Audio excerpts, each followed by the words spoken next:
Yes, les amis, bienvenue sur Vestiaire CFC pour une nouvelle vidéo Actu Foot du côté de Chelsea. Avant de commencer, s'il vous plaît, abonnez-vous, likez, partagez et on y va. Chelsea se déplaçait sur la pelouse de Newcastle pour leur 17e match de la saison en Premier League.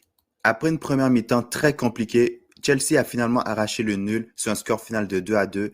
João Pedro et Reece James ont été les buteurs du côté de Chelsea et Walter Matthys a été le double buteur du côté de Newcastle. Donc voici le 11 de départ que Maresca a aligné contre Newcastle.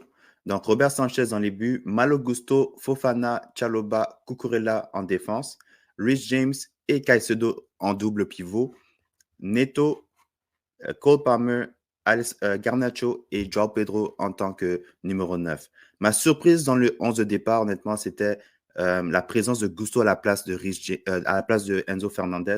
Je m'attendais vraiment, après un match de repos contre Cardiff, je m'attendais à voir Enzo Fernandez au milieu de terrain parce que lors du début de match, on avait vraiment de difficultés au milieu de terrain parce que Newcastle, il pressait vraiment haut et on n'était pas capable de faire même 3 passes consécutives. Donc, ce qui a fait qu'on a encaissé 2 buts après des pertes de ballon. Et je pense qu'on manquait vraiment de contrôle au milieu de terrain au début de match. D'après moi, la présence de Enzo Fernandez aurait beaucoup aidé parce que Malo Gusto, il avait vraiment beaucoup de difficultés. Anthony Gordon et Voltemada, ils ont causé beaucoup de problèmes à Malo Gusto et Wesley Fofana. Donc, c'était vraiment une première mi-temps à oublier du côté de Chelsea.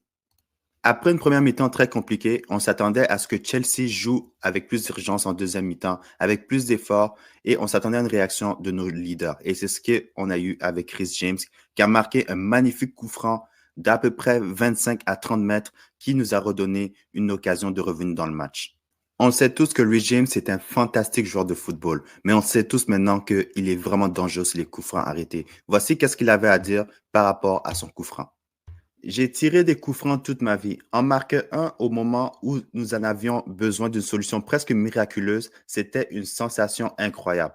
Honnêtement, il faut vraiment faire attention au régime sur les coups francs. C'est vraiment un des meilleurs en première ligue, sinon peut-être même au monde. Mis à part son but marqué, Reece James a même sauvé un but vers la fin du match, si vous vous rappelez bien.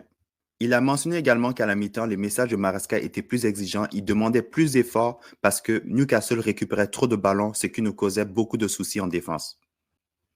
Avec son but marqué aujourd'hui, Reece James a désormais 5 contributions offensives en Première Ligue cette saison, une première depuis la saison 2021-2022. Donc, c'est vraiment bon d'avoir Reece James de retour en santé, mais surtout au top de sa forme. Reece James et Marco Cucurella sont actuellement les deux défenseurs qui ont créé le plus d'occasions en Première Ligue cette année. Top performance également de Robert Sanchez, mis à part l'assist qu'il a eu sur le deuxième but de Chelsea, marqué par João Pedro. Il nous a sauvés en première mi-temps avec des arrêts clés. Honnêtement, en première mi-temps, ça aurait pu être plus que 2-0, ça aurait pu être 3-4-0. Mais Sanchez nous a tenus dans le match. Et en deuxième, avec ses relances aussi, quand même, qui nous a permis d'attaquer plus rapidement Newcastle et qui a justement permis à João Pedro de marquer le but égalisateur. Donc, top performance de Robert Sanchez. Robert Sanchez a plus de passes décisives et plus de grosses occasions créées que Florian Wirtz cette saison, qui a 0 passes décisives en première ligue, les gars. Une dinguerie. Top performance également de Moises Caicedo, qui revenait de suspension aujourd'hui et qui a fait du bien au milieu de terrain. On sait très bien que quand Caicedo est là, on est très difficile à battre au milieu de terrain.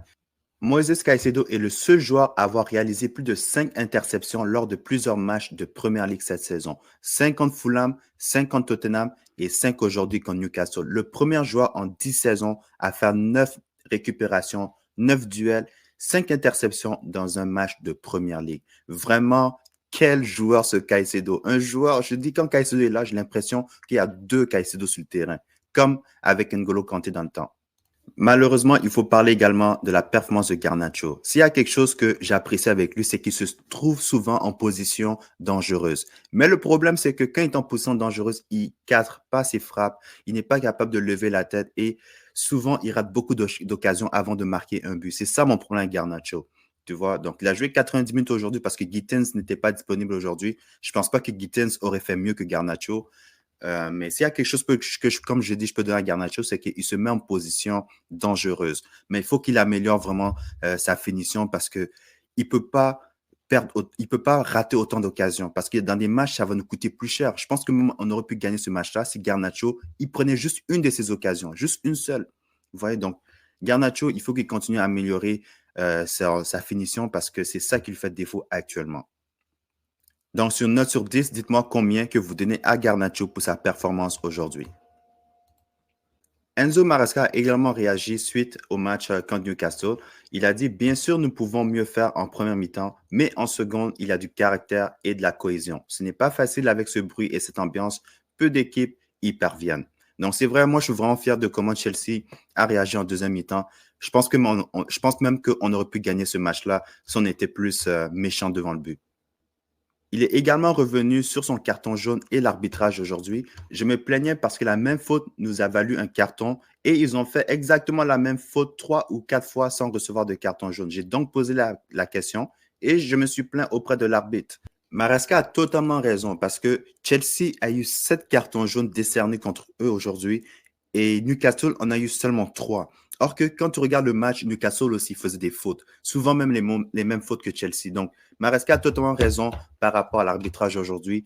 Donc, j'avais l'impression que cet arbitre-là aujourd'hui, c'était un joueur de Newcastle aujourd'hui. Donc, vraiment, l'arbitrage en première ligue, ça ne s'améliore pas. Avec son carton jaune aujourd'hui, qui est son 3e en première ligue, Enzo Maresca va être suspendu contre Aston Villa. Donc, ce qui veut dire que Willy Caballero va être l'entraîneur qui va sur le banc la semaine prochaine.